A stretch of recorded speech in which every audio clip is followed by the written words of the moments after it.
Good morning, everybody. It's me, Mitch, and this is a brief introduction to a long video. It's a long video because I went for a long walk this morning, about 3 miles. Took an hour or so. And during that walk, I talked. And stuff just came out, one thing after another. And after watching it, I said, wow, pretty good stuff. But it's too long. People will never watch it. So I recorded this introduction to urge you to watch this entire thing. There's no commercials, no advertisements in it. In this video, I touch on things that are very rarely talked about, that are important, very important for people who aren't doing well on carnivore to understand, for young people who can't get started, for all of you who can't seem to make the magic happen for one reason or another. I think in this video, you'll find some answers.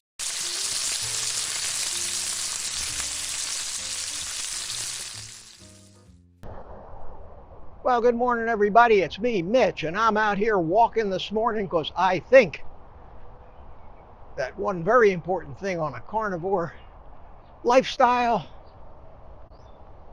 second only to what you eat and when, is moving. We need to keep moving. I walk every other day, at least a couple miles, sometimes a little longer. But as I get older, my philosophy on exercise is not to really overdo it, but do enough of it. And I don't believe we need to be working out like a 30-year-old when we get to where we're pushing 80. I want to talk to you today about something I talked about on my live stream last night, and it's not a pleasant subject. And I'm doing this not to cause you to worry or doubt what you're doing. I'm going to talk about this to make sure that you're prepared for what's coming.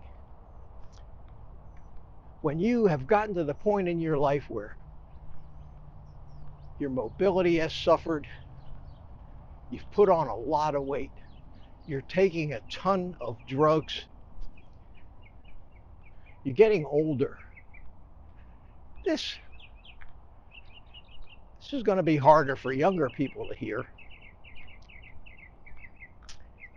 And probably the reason why so many younger people just can't do this and end up doing keto, sloppy keto at best, and still trying to hang on to the vestiges of the lifestyle that they grew up in, one that revolves around food. And that's the major change. That's the major thing about this lifestyle that makes it different from any other. And that is, your life stops revolving around food.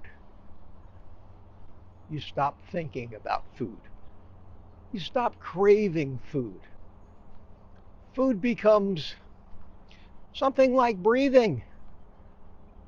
You don't think about it, and you get a little hungry, and you eat the right food in the right amounts, and the hunger goes away.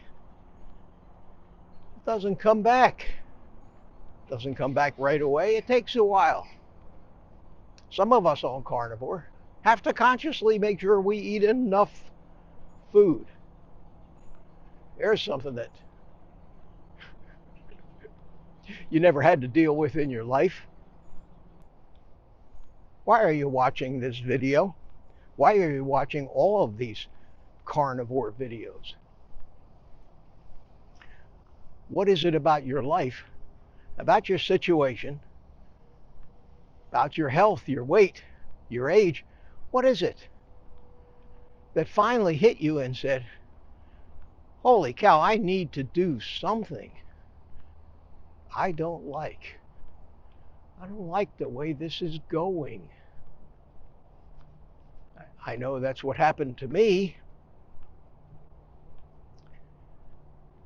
Interestingly enough,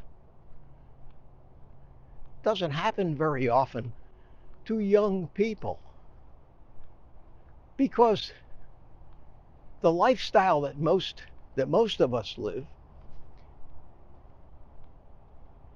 has become so normal to us. It's just what we do. We've built our entire society, most of our economy, and our idea of what a normal life is. If you want to know what a normal life is, just get in your car and drive around. There's a convenience store on every street corner, sometimes 2 or 3 across the street from each other. There are restaurants all over the place. There are stores and shops and supermarkets and big box clubs selling tons and tons of junk. What you don't see is a lot of butcher shops. See a lot of ice cream stores. See a lot of Starbucks. See a lot of Dunkin' Donuts. See a lot of Waffle Houses.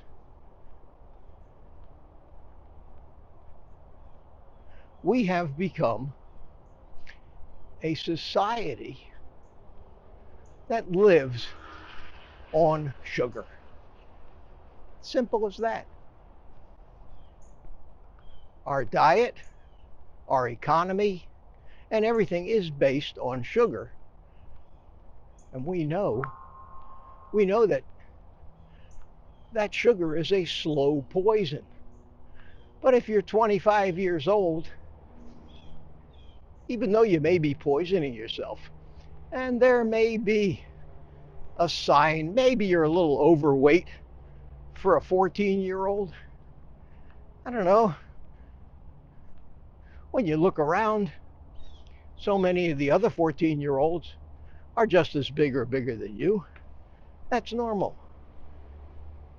And you don't think about long-term consequences of that slow poisoning over a lifetime. But when you start to get to be in your early 50s, and then your 60s, and if you managed to have not poisoned yourself yet, you hit your 70s, things are coming to a head. You've put on 50, 100 pounds. You've gone from pre-diabetes to diabetes. You have heart issues, circulatory issues, swollen ankles, your vision, symptom after symptom. You go to the doctor, and the doctor just writes you another prescription. How many is it now? 6? 12?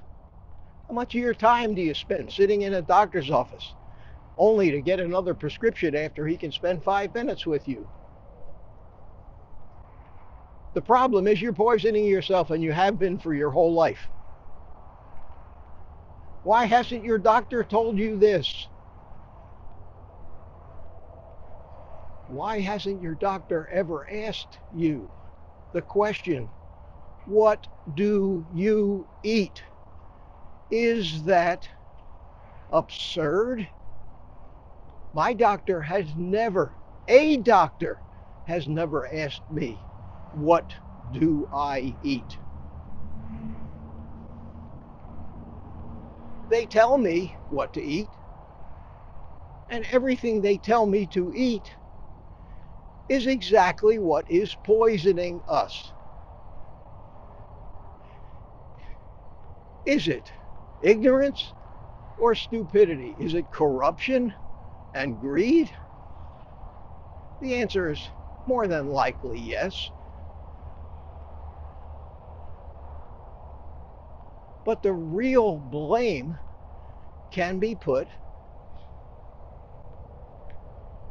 on our society and what we have grown to accept as normal over the last 60, 70, or 80 years. And that's what we have today. We made a lot of discoveries, a lot of smart people who didn't have an agenda, who didn't have their business, their companies, their reputations invested in the status quo of a sugar dealer on every corner. We've come to realize that this sugar is the most addictive drug a human being can put in his body. And I've explained why and where that addiction comes from in our history as a species. But the problem is, you've arrived at the point where it's hit you and you have said, I need to address this or the end doesn't look good for me. That can't happen in your 30s and 40s. And then invariably, and here's the point I'm trying to make, because this, my friends, is addressed to the younger people. Because us older people already know this. Pay attention. If you're younger, start reading the comments on the videos of the channels of the carnivore influencers. Look for a pattern, and one that'll jump out at you. You'll see over and over. If you're older, you've said this. I said this many, many times. What I'm talking about is the comment that says, I wish I had discovered this a long time ago. Not a single one of us, especially not at my age, 77, doesn't think that every day. Doesn't say to himself, man, how different would my life have been if I had discovered this 30, 40 years ago. Now, we can mourn over the lost time, but we hadn't discovered this 30 or 40 years ago. Nobody had really talked about it, except maybe Robert Atkins, who was preaching low carb, and he was on the right track. But we hadn't discovered all of the poisonous and detrimental effects that things like seed oils, excess sugar, grains, how they tear the hell out of the human body, how they disrupt our cellular metabolism, how we were never meant to be a sugar burner for anything more than short periods of time during shortages of real food like animal products. Meat, fish, eggs, dairy. Those are the real foods. Lunacy took over. Our society decided that meat is deadly and that healthy whole grains and fruits and vegetables and seed oils are what we really should be eating. Coincidentally, very profitable food items to manufacture and sell, and addictive as hell, which means that once you got a customer, you've locked them in. And for all that time, for most of the time that most of you have been alive, this has been the normal. Our life, our society, and everything has grown around this. And we are at a state right now where the first thought people have when you present something like a carnivore lifestyle to them is horror. You want me to do what? You want me to eat only what? You want me to live without what? And I'm just talking about the food. Think about everything else. Think about the drastic changes that you have to make in your life if you want to adopt this lifestyle. The pitfalls, and the reason that most young people who start this, unless they have hundreds of pounds to lose, if they start it because they have listened and they agree and they think that this is the way they should be eating, they never or very rarely ever last long. Only those with illnesses and the excess weight that this will fix manage to stick to it, and eventually they go off of it too. And why? And here's the problem, and here's what you need to look out for. And I hate to say this, normal life as you know it will be impossible to continue if you change the way you eat, take out all plants and sugars from your diet. You have single-handedly eliminated yourself from virtually every activity that you and your family do for entertainment these days, because there are no activities that we have figured out for ourselves, that we have invented to keep us busy and entertained, where food and alcohol are not the centerpiece and main focus of these activities. Think about it. Think about it.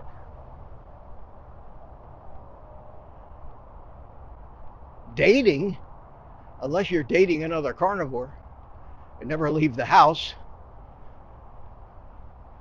would be impossible. How the hell can you go on a date with a member of the opposite sex who wants to be wined and dined, who wants to be taken out to dinner, who wants to go dancing and have drinks, and then a midnight snack? You can't do it. What are you going to do? Feed them and sit there and watch? There goes your addictions. Sorry, you live with people who think you're crazy. They fill your house full of crap that constantly is calling to you, triggering your addictions. You fall off. You can't do it. What do you like to do? Do you like to play golf? Okay. They even have little carts out there on the golf course to make sure that you get your share of alcohol and crap while you're out enjoying the outdoors. Sports, you like sports? Do you go to games? Do you go to stadiums? Every 2 minutes, somebody's coming up and down the aisle, pushing drugs on you. Pretzels, hot dogs, and buns. Beer. Not to mention the tailgate parties. Oh, you're going to stay home and watch sports on TV. Every other commercial is about food or pizza or donuts or beer or something. It's in your face constantly. What else do you like to do? Do you like to go visit with friends? That's a gorge fest on sugar and alcohol. They show up at your door when they come to visit you with a big tray full of crap you can't eat. And then you have to figure out some tactful way to say, I'm sorry, I don't eat that anymore. This drives most young people to the point where they have to decide, do I want do I want to be healthy and thin, to not get sick in my old age, and have basically no life as it's become defined now? Or do I say to hell with this, nobody can do this? Which is why I think the success rate on carnivore is much higher the older you get. Because the older we get, the less we are out dating and partying every night. The less we're going to sporting events and eating and drinking.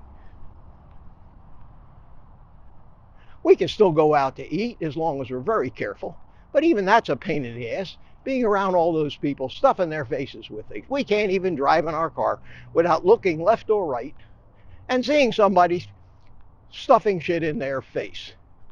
It is everywhere. The only way to escape this reminder is to build a cabin in the woods and hide out.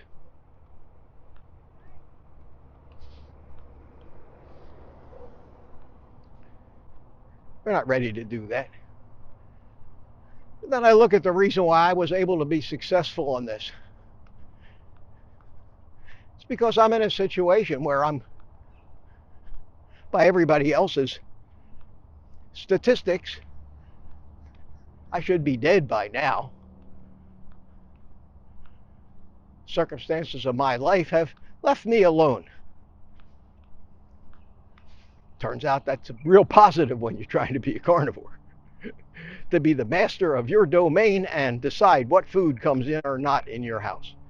And if it's not handy, makes it easier to get over that hump where you're still bothered by the cravings, and you can hang in there long enough for the chemistry to take over, the hunger to be under control, the healing to begin, the weight loss to work.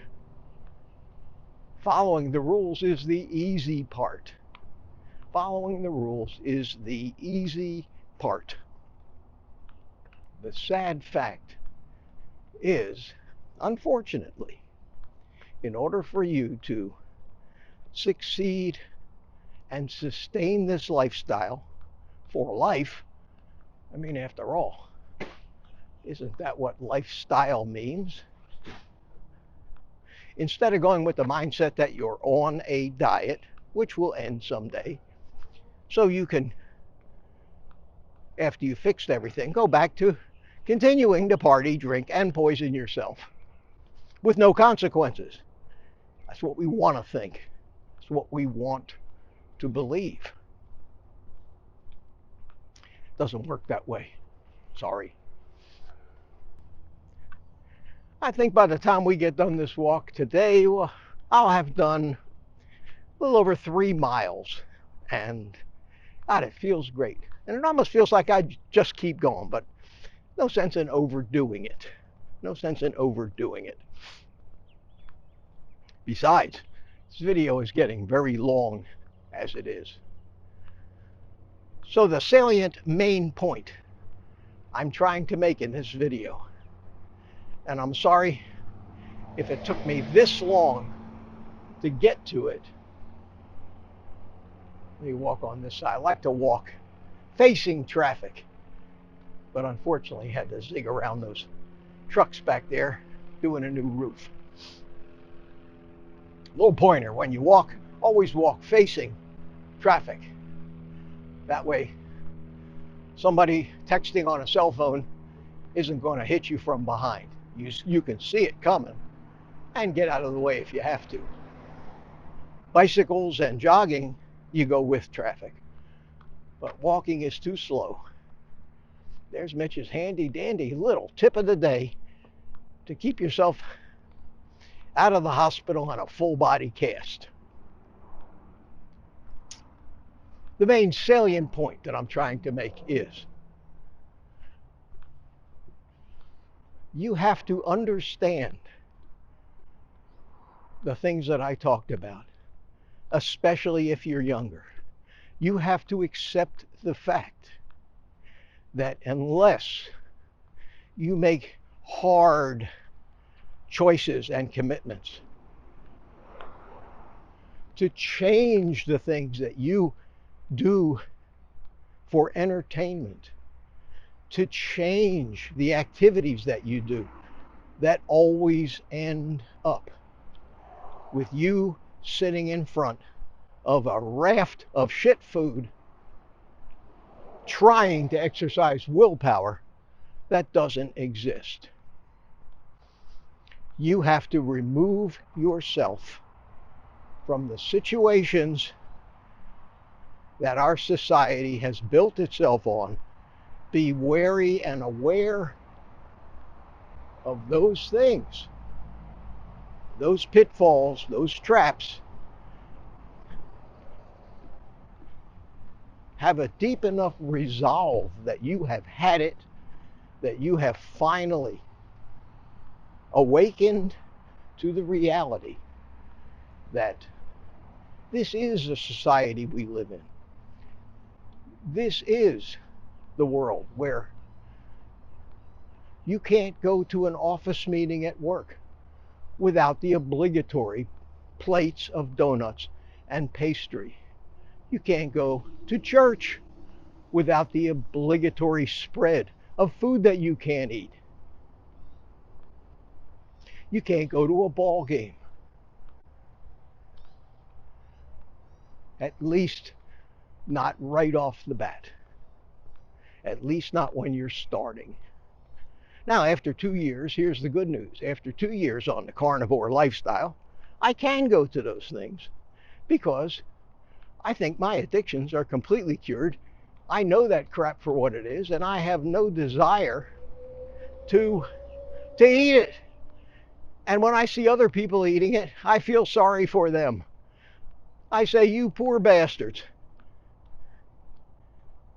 You have no idea what you're doing to your body and the misery and torment that you're going to be experiencing in your life when you start to become the age that I am. I know that because I listen to all of you tell me what has happened to you. So if you're older, it's not as hard, but you still have to give up. You have to give up any situation where you're going to be surrounded by crap food and a bunch of fat, sick people your age stuffing their faces with it because it's the main event. It's the reason they came. Who would come to the party if there was no food? Who would go to the football game if there was no beer or hot dogs? Nobody. There'd be 10 or 20 carnivores sitting in the bleachers. It's not going to happen, not in our world. Every day, this is more and more in your face. More food ads, more drug ads, more addictive foods. More people telling you how bad it is to eat healthy foods and how good it is to eat their crap. Now this is a long video, and I'm going to leave it this long because it's a little speech, unrehearsed, coming off the top of my head, that I believe goes to the heart of why so many people fail. It's not a list of here's the 10 reasons why you're not losing weight. Nothing like that. It is a journey through the reality of our situation, what we've become, what is so firmly entrenched in our society that it's unlikely to change, the damage that it's causing us, and pretty much the only thing that we can do to fix it or die old and sick in a nursing home. And that's an individual choice. You can do whatever you want. If you're so addicted that the thought of giving up the crap addictive food is so horrible to you, then you've made your choice. Why are you watching carnivore videos? If you, on the other hand, have had it finally, enough is enough finally, that happened to me a few years ago, then you're in the right place. I'll help you the best I can. I'll tell you what I do and how I overcame it. just shy of 2 years without a drop of sugar. And it was easy, but my circumstances made it easier probably than your circumstances. I see my 2 children struggling and failing because of their life in this world, because of their activities. I understand why, and it's to the point where I just can't push them lest they not talk to me anymore. I observe these things. I see why people are failing. My advice is know what the hell you're getting into before you start. Know what you're bargaining for. Be aware of it. Be aware that it's almost as important to find new ways to entertain yourself, occupy your mind, get physical activity. New ways other than the standards of eating, drinking, and partying and having everything revolve around food that our society has become and that we're stuck with. And that's how our friends and our families live. And there's so much propaganda out there, especially the anti-meat propaganda, that in the light of that reality, they think we have lost our frigging minds. Maybe we have. I don't think so. So let me close. Let me close this out with a little encouragement. Because I know that this was not a real encouraging video. It was more of a warning. It was more of a warning. And let me close this out with some encouragement based on me. Because that's why I do this. Because I know what has worked for me, and that's what I tell you. Maybe I had it a little easier than most, but that's why it worked. If you manage somehow to get past the 3-month or 6-month mark in this lifestyle, and the chemistry has changed, and the pain is going away, and you're losing weight, and you're finding it easier and easier to avoid and not be tempted by this stuff. Keep doing it. And little by little, I think you'll find, because I have, that getting back into that sugar-focused society isn't going to be hard at all, because you understand. And when something that maybe normally would have triggered you, you'll have a whole different mindset. You're going to feel sorry for the people who are killing themselves, and you'll be able to avoid it. So while you need to make major changes, to live this carnivore lifestyle, I don't think you're going to need to keep them up for the rest of your life. You're going to need to just get past that first half a year, and you'll have the rest of your life to reap the benefits. If you can do this when you're 30 or 40, before these problems have taken over your life, you, my friend, will have a great future. Instead of turning out like me, who started this at 75 years old, and every day I say to myself, I wish I had discovered this 30 or 40 years ago. That's what I got for you today. Some real heavy-duty food for thought. Think about that. Take the rest of the day off and get back to it. Eat meat.